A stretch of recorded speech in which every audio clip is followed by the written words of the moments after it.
Full figure agambye akana kange kakonziba. Kalina omutogo kalinga ogwaki. Full figure nkugamba ebigambo. Kalina obugulu bulinga obwa bolo yenje. Full figure nkuyise emirundi emeka egi ena full figure. Full figure. Juli bimutuseeko. Agenda buno obubaka okuva Joli. Inze bampita mama Mimi. Kankugambeko onsibe naye nkulayirira nze kwogenda okusiba. Osibe ba TikTokers bonna naye kunze kwogenda okukoma okusiba.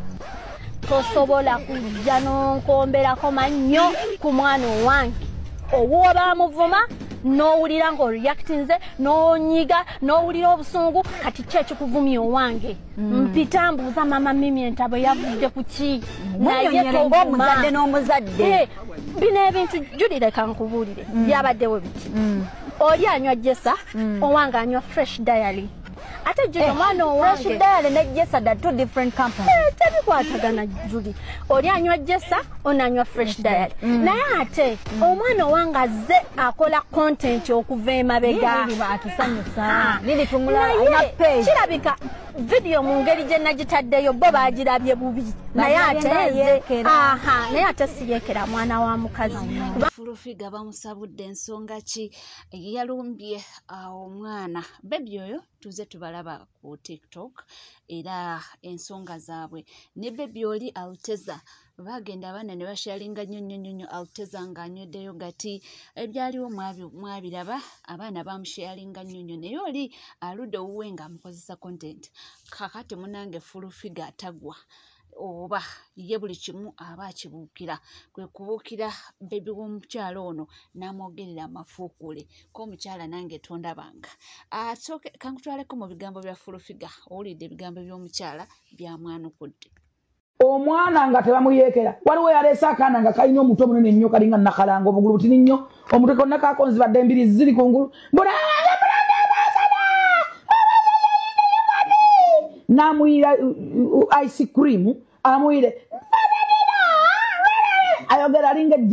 alinga ejjembe karondozi nga nomala omwana omutwe munene nnyo eno mutono obugulu bulinga bwa bolo yenge alinga katyuni nakalanga awedde emirimu tatunula nakubaako yugati wadde akatakatono oba nti yakanywa nako ngoyayi nebene opusifa ategeera gwembalamu amagezi yaleese abaana batanyuma nakulaba abaleesa abasize yugati abamuyiridde bannange naffe tugenda Alteza tujja kumwerekera kubwamba n'amazayo wetuwera bisi omwana ne bamutira kaali okuvaawo etima nti kyamulumye kwe kwambalira mwana w'omuto hatalina kyamanyi bambi n'alyoka amufukumulire ebigambo n'ayogerera akaana ke kugamba agambye nti ng'oba mumutya nze muleke mugambeko era bw'atyo nasalawo amugambeko era n'amugambako nga tukyaliyo nga tukyagenda mu maaso bannange olunaku n'abaleetedde emboozi y'enguudo nti enguudo zigenda okutta abantu era twalabye oluguudo lw'Emityana era abeeyo bagamba nti munnange bogeredde omukulu Yoweri Kaguta Museveni ebisongovu bakasese paka Kongo ne bayingira mu kibuga ne batwogerera ebintu byebedde oyina kutambula kasoobo ate nga tunaatera n'okufuna pulesa etya bw'oba wayiseewo ng'ogenda mu kibuga tomanya nti onodda ensonga ku lwaki ogenda weere kugamba ama n'asanga lugwiridde mu ddala wano gye buvuddeko wa bodaboda yagenda kugwira muno naye ku lwaki gavumenti eba emaze okutegeezebwako ku bintu ebiriwo ebiba biguddewo netasobola kutwala buvunaanyizibwa mwalaba ebyali e Katonga mwawulira ebyali wano ekyeruda wano ekiteezi kubanga be bwe bagamba ekiteezi yasooka kufuna kirunyafa tebafaayo kati wano abantu bwe banaamala okufa ng'olwo bajja badduka tukola nnyo weewuunye basobodde okukwata obuwumbi 520 ne batandika ozikabira bamemba ba paalamenti wano weetagisa sente mmeka wano n'akawumbi akamu kagwawo ku lwaki balinjanga okunyigiriza abantu kibona okugwawo ne batandika okwefuula nti bakola nnyo wano nawuddeko nti minisita yabadde agambye agenda kubeera wano tuli mu ssaawa mmeka balinze bantu kumala kufa balyoka batandika okulaga nnyo gye bakulaga semukiri nti bakola nnyo olwo kyolwatte omwami nalumanya laba emmoloka ennene ze ziyita wano zongera kulumenya naye ng'omutuwa y'okutwalayo obuvunaanyizibwa bali ku kimu ezaffe kuziteeka mu tiyagaasi nakukuba abantu singa wano wali waddewo abakyakulanye ng'ayita wano singa beefundidde nti abakola ennyo ne wano oluguudo babagambako dda nga lukyali eri kyebalina kyebakolawo kati olulaba wano gye lutuuse tuyinza n'okutuuka enkya ku mmande oba ku isa nga bonna lugwiriddemu ddala wano wali abanene abasulayo nabbanja weekakumiro ayita ku luno salimu asula wali eri ekibula ekiro ekyo naye tebateekayo buvunanyizibwa okuddako okunyikiriza bannayuganda wakisiriza omusolo enguzi yonna yonna mugibalira mu byammwe ne mutakola bintu bannayuganda bye bateekeddwa okuba nga babifuna kiki nyo wakimwagala okubunyabunyanga bannayuganda tuvuddeko eyo munnange waliwo munadini naye yavudde mu mbeera n'agamba nti bannange abantu bakoowu nti era mubeere beegendereza ssaawa yonna mwandiraba nga abantu beegugunga kubanga embeera ebayinze beetaaga change. The words of Dr. Nnamdi Azikiwe and told them, if our youths get angry, it will be like an avalanche of accumulated indignation. And no amount of money that you have hoarded in this country will protect you from their wrath. In 2013, 7 years ago, reason I gave, you cannot dialogue with a person who has nothing to lose.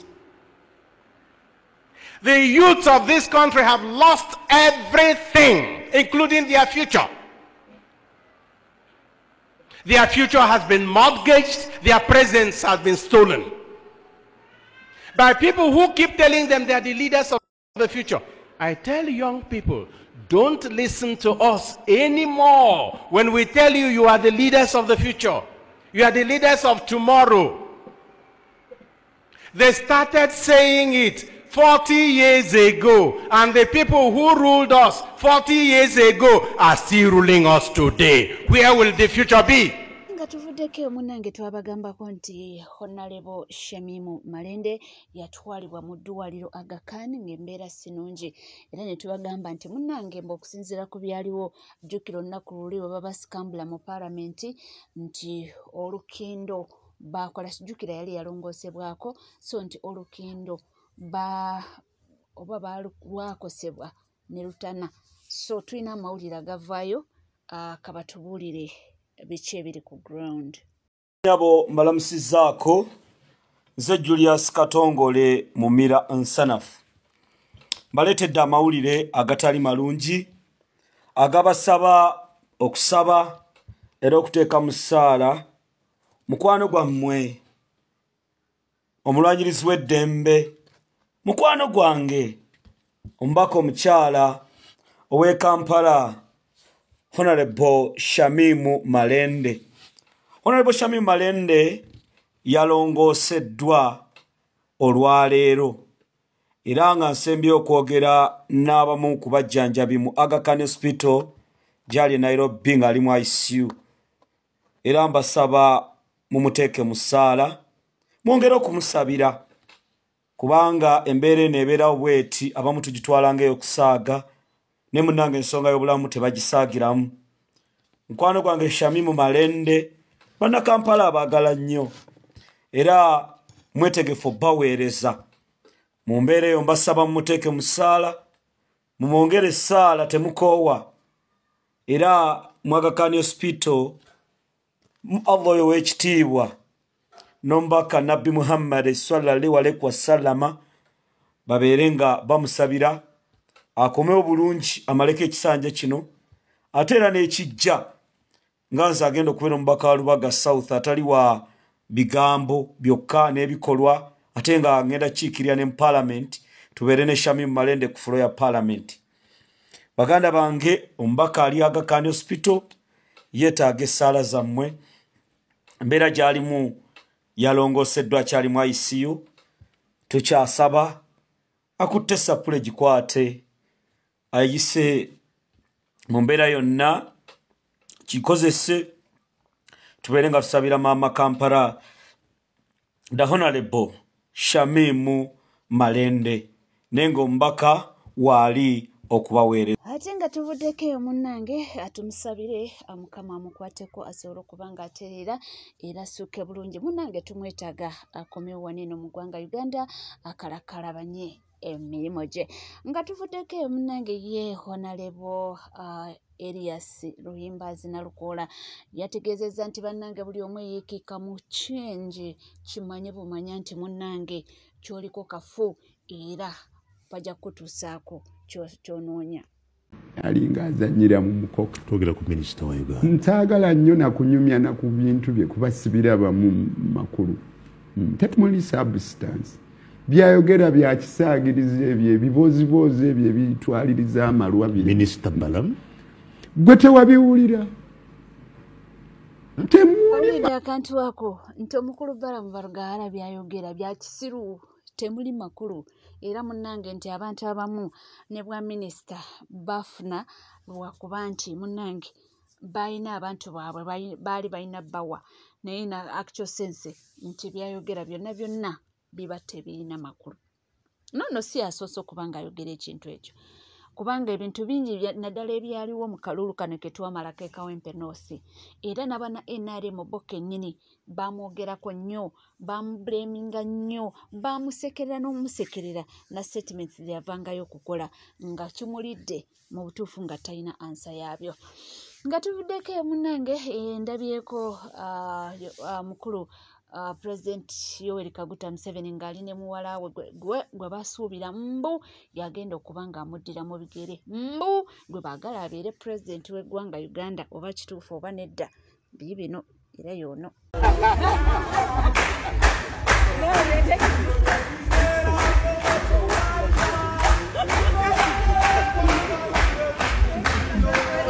Munnange nga woobiraba nga webitambula ate nga tuvuddeko munnange waliwo munnankyukakyuka eyeetaaga obuyambi. Omulaba wo yali mu kombati yaffe yennyini naye ng'obalaba bali ku mpingu. Language bagitegeera bagambye nti lutoolo era nalabyeko ng'aliwo agamba nti alabika Fort Portal abamu ne bagamba mufere kati awo nze simanyi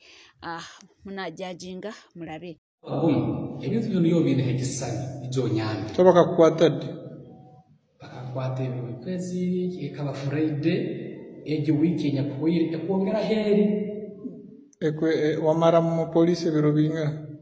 mbazire wiki ibiri hakukuba hano bakandeta Friday ile yaweire na ejo nange mazire mu Friday kahwaho toyo amabara ni bakwetu baguma Joseph oliwa National Unity Platform yanka oliwa nupunka Saidiki nyo ni kana kitwamo niho wetu kale nyongo kibaye tuwalire hanga liona so bakwatire kekenya ti kukimanya naye ti kukimanya mazima no akakwata police kitwamo amba bwake ti manyire kibakwatire bakampani kihandiko neze nabahika kunani bahika mbante kamukomo amba bwikijwaro cyawo amba bwake ni kibakuntura batachingambire obuna mazire kiro kibuna ramu kiro kimwe cyakabiri banyahe bandeta busoro kozo birongambiro tukakwatera amabala kujwira ati unahikira busoro ngo DPC yakaguza amabala bwa DPC yakaguza kandi amabala na mugamba amabala kagande ruka rugoyi angamba uraba bayenda amabala kyo gosomwe naye na mugambo bundaba tarasomere mkaiwe DPC kile kikaguza kibakaguza amabala gange gano ntachikugarukemo chamani wao wanopo mugambire wa Kabarole kukuba kwasire speed yesimu yange betu no manyi chamani wanopo nyongera muno kusingira Kampala head office Uya ayogera lutoolo ninga ndoza mu biwulidde awoza simanyi bankwata ninga simanyi kiki ekyankwasa nti poliisi ye kichwamba ye yamukwata ninga temuwadde ensonga lwaki emukwata kwegamba byonna biri yawo naye ndowooza obuli abanakibiina bajja kunoonyereza bamutuukeko balabe obanga kituufu byayogera bituufu oba nedda. Manye essaawa yakakati biba byakwekengera si buli omu ayambala kakofiira oba si buli omu ayambala gundi ya red nti abeera munakibiina. Essaawa yakakati waliwo abajja nga balina kye babala omuntu nayingirawo bulungi togenda mugoba ajja kujja abalage nti abeegaseeko ninga maybe alina kyagoba si byangu byakutegeera ate nga munange sikadde kagobaganya abantu nedda twetaaga abantu ekintu benga tukitwala mu maaso kubuulira njiri kukyusa myoyo gy'abantu munange waliwo ajja nga ali genuine mubuulire enjiri mutangaaze kyevola aba bagamba nayagala nnyo n'omwana ani Churchill yagamba nti n'omulabewo osobola omukyusa bayida osobola omukyusa endowooza n'omugamba nti munnange awo wookute wabi ng'oluusi abadde nga tayagala kintu naye nga tamanyi nsonga lwaki takyagala ng'oluusi akyogerera ebikyamu naye nga mu butuufu tanafuna muntu asobola okuba ng'amuliisa enjiri n'amugamba nti olaba wano na wano singa kino tukola kino na kino kyandikyusa so bwe bityo ebitambula naye munnange nga tuvuddekeyo waliwo obubaka bwa General Muhoozi Kainerugaba waneeno kampo muteerewo munnange womutuukeko General Muhoozi bw'obanga ojjukira bulungi ekino kye nali nkugamba luli nti ennyindo bw'ogikunyakunya ennyo ezaala omusaayi kituuka ekiseera nga abantu tebakyatya mutadde emmundu buli wamu mukubye abantu emigo mutukubye mutusokoddemu enjala mututidde abaffe kino kye nali kugaa nti essaawa egenda tuuka nga abantu tebakyatya mmundu ng'emmundu bamaze kukitegeera nti emmundu terina mugaso nga tuli bangi mutuggyemu okutya mutufudde ebisodde ffenna mutuleetedde okutegeera nti obulamu bw'otabulwanirira bw'oteerwanako bugwawo ate bw'osalawo okulwana osobola okuwangula emmundu eyo mwe mukituleetedde kuyita muki mu kutulugunya bantu ne mukuba ono ne mutuga ono ne mutuga oli ne mwewaana njabatuga njabambulamu engoye njabasalaasala abantu batuuse bakooye kati lengera kye bakoze omusajja ono n'emmundu abadde n'emmundu bbiri entono pisito n'ennene bamukubye n'emmundu ye kutandika kukuba abantu masasi abo tebakyatya mmundu kye nali nkugamba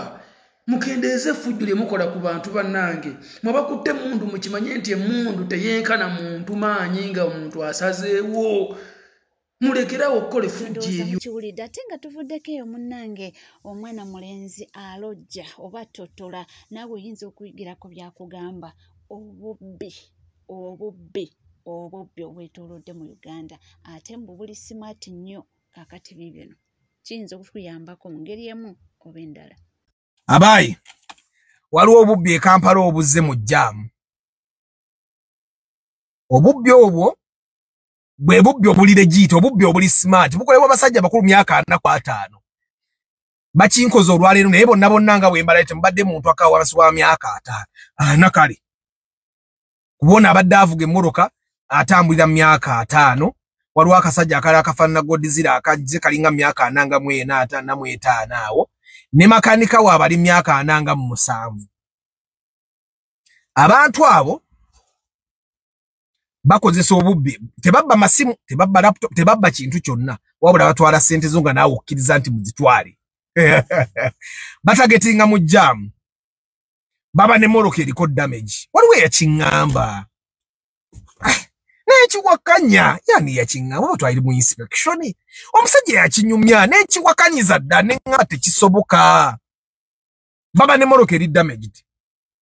eba ne damage nga yamanyi nga si yamanyi nnyo kati nga ku basirikale eyita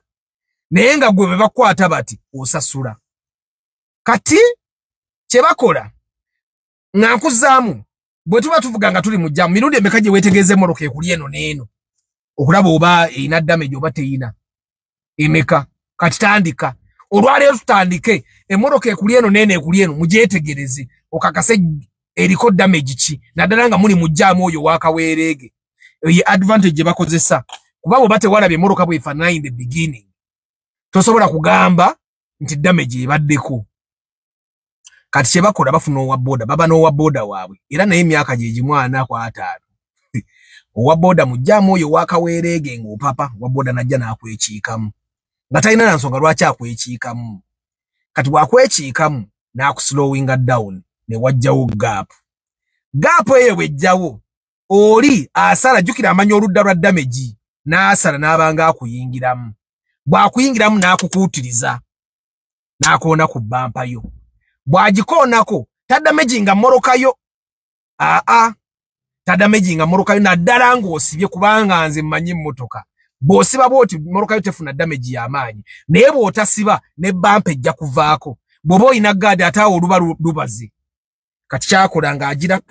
ng'ogiwulira ng'amala ng'apaaka ng'ateeka mu ddabo nga ggula olujja aba musajja mukulu myaka nga 5 musajja w'emyaka 5 balabira ddala abeera bize ayina ebyo tebaba bafere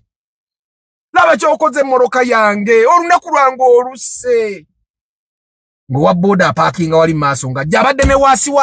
obadde yagala kumalawo moroka yange asibayo obadde yagala kunninya akuwe sente wa boda bamala okukyogera ekyo ng'avuga nga dda wali maaso ng'alaba kati bwoba tolina byakola ng'obuuza muzeeyi tukole tutya kampite makanika wange nga mudde ebbali ng'era bwenkoze kubanze ebyokukola nnyina bingi mbadde ne inspection olunaku olwaliro ng'omusajja yanninze edda ku ofiisi mutuuzize eddakiika ngaana nga muga tugende wali tuve mu jam tumekola chaos ate waliwo abantu nga Arthur abataagala kuva mu moroka kutandika kwenyoonya nze omusajja bamenta bange balinga bana baŋŋambe ekizibu eky'essente kiggwa ekizibu kyonna nga kirimu ssente kiggwa bwe manya bumanya nti ssente ezo ŋŋenda kuzijjawa kiggwa kyenkoze nze bw'atandise okuŋŋamba ebyo nga nzisendabirwamu nga ntunuulira damage bwe ntuulira eddamage y'emmoroka ne ndowooza emmoroka yange nange eweddewo mu maaso ninga ne kaakati olidde ngenda kukola emmoroka yange nkole neeyiye okitegeera lwaki tudda wana ate tuteekemu abapoliisi katubimalirize ng'abantu nga mugamba tugeeze kati nze tuyise ku basirikale ndaba abasirikale butafaayo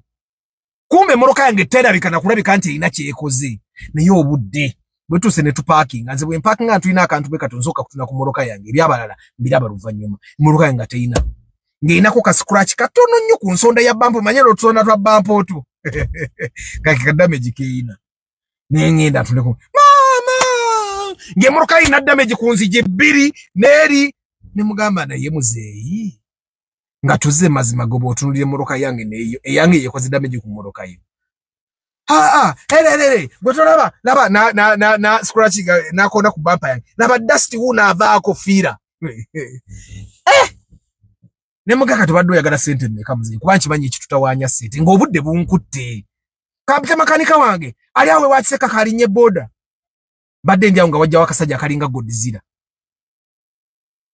nga kajja nga kayimirira awo nga keetooloola emmoro kati ajjanga paasa baayi naye ali ku gganga nga mubuuza mbadde sinategeera nti ali ku gganga mbadde manyi paasa baayi manyi ng'omuntu wajja n'ayitawo oba be bano bambega be baatugamba simanyi nga yeetula nga mubuuza gwe tunuulire emmoroka eri otunuulire eyange ddala yekoze damage eyo ng'aseka kani muteese kuba naye abamuddiiru sente ze bafuna naye alyako kati nga amalira obudde oli omusajja olida ankubira nga mugamba nzija ndi wano nga wano naatera okutuuka nze nga budde nga mugamba makanika aliwa nga akubira makanika wuuyo bwe yaŋŋambye nti alinnya boda azze atambula bigere nga musajja naye mukulu myaka 4 mu giijo nga mubuuza kuba mbadde was time bad nga mubuuza mwagala ssente mmeka muzeeyi tuweeyo emitwalo 10 nga nkuwa emitwalo 8 nedda 10 kati nze nga byantamye eddanja ku ssente ze ŋŋenda olwedde okukola zisinga zino ze batwala nga nkwata emitwalo 10 nga ngimuwa omuzeeyi tweyanziza nnyo omuntu gwe boononedde emmoroka weeyanza bw'atudde mu moroka ne kali akalinga Godzilla ne katula ne makanika n'atula n'ensiimula emmoroka yange ne ŋŋenda mutandika okukyegendereza. How best can we avoid it? Bwe kibanga gye kiri nga kiri widespread nga omanyi bayinza okuba bakolayo ennaku n'ennaku nga bakolayo ennaku nga 2 mwezi kati nga kiyinza obutatambula mangu naye okukyewala kwe kukyogerako nze nsazeewo nzije nkyogereko wano mumanye nti kisoboka okuba nga gye kiri kuba baakiŋŋambako ne nkiwakanya kati rero nze gwe kituuseeko era bangi tebategedde nti kibadde nawo ku nze ababadde mu jaamu ababadde awo mwaka akatundu bayinza oba bakirabye but nze siva mu mmoroka nze wabaawo ebintu bwe bityo okujjako nga kibi nnyo siva mu mmoroka kuba saagala commotion naye bwe kiba gye kiri how best we avoid it bwe muba mu jaamu emmoroka ekuli eno n'ekuli eno tandika okuzeetegereza bode ebiseera ebisinga tulabula bimmoroka tetwetegereza ki damage eri ku mmoroka naye mutandika okwetegereza damage lwaki oyagala weetegereza damage kuba kwe batandikira ontegeera kwe batandikira oli bw'aba alina ba witness abagamba kuba aba ne ba witness atandikira kuwa boda ate aba boda obamanyi bo balabira avuga picha efaanana eyabwe bamanyi munnaabwe osegeera kale ate owa boda kasita agamba obadde ontomedde n'okuntomera aba boda abalala nga banyiiga nga nabo beegattako jjukira aba boda beegattako tebamanyi kigenda mu maaso bwe batolavuga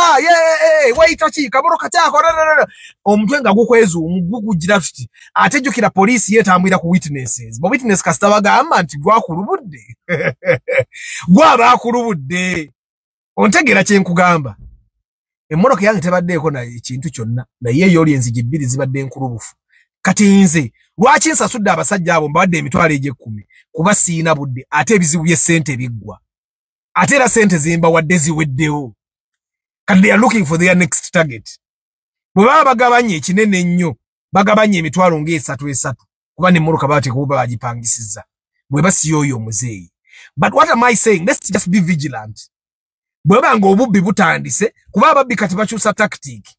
eyenziba kati bwakikola bwatyo mu lunaku n'akikola emirundi esatu n'agenda ku ssaawa ya Queen ku roundabout y'ekibuye n'abaako gwabba n'agenda ebugolobi n'abaako gwabba otegeera agenda okumaliza olunaku ng'akuŋŋanyiza emitwalo ng'ana ate egyo emitwalo ana mwenna ogenda oba nasanzaani ogenda olowooza nti gwakulubudde ye ate ne kikwata bubi n'oba nga emmoroka ye eriko kaggaadi kuba emmoroka yange ebakubaako gaadi kati naye damage ebadde ku nzigi ziri bakuba obudde ate nze kye nalaba ekiri ku bantu abafere bwe batyo baba ne connection kati gojja kuddaawo okaayane naye we bakutwala ayinawo abantu be. I am telling you aba ayinawo abantu baba bakulinze kati bw'otuukira woti bafuba okulaba ng'omuntu waabwe yatuula waati wali we bawandiikira ogenda okkakkana ng'olunaku lwo lufudde. But nze ekintu Mukama Katonda kye yampa bammenta ekimu ku bintu bye baŋŋamba ekizibu kya ssente ekiggwa ezo nziba wadde naye nzikoze zikomyewo okitegeera waliwo olunaku lwe nakolera omusajja inspection ne tutuuka n'agenda n'afuna emmoroka n'ankubira ekyo n'aŋŋamba nziriza ssente zange nga nja zikuwa enkya ku mobile money we nazimuddiriza omusajja wa mobile money yennyini n'aŋŋamba Arthur kwata zino ssente enkya tujja kugenda tu inspecting emmoroka ontegeera Mukama ayina engeri gy'akola ebintu ezo nziba wadde naye zizzeewo ate bbozi we okujja nga bafunye abalala but mubeere vigilant eyinza okuba nga nziba mpya nga tennakwata nnyo naye nga gyeri baba basajja bakulu we kasola omusajja omukulu ng'akwezi NCK TV kugamba bugambye nti munnange obanga tuna subscribinga kekadde subscribinga ringinga that notification bell sharinga likinga to come out of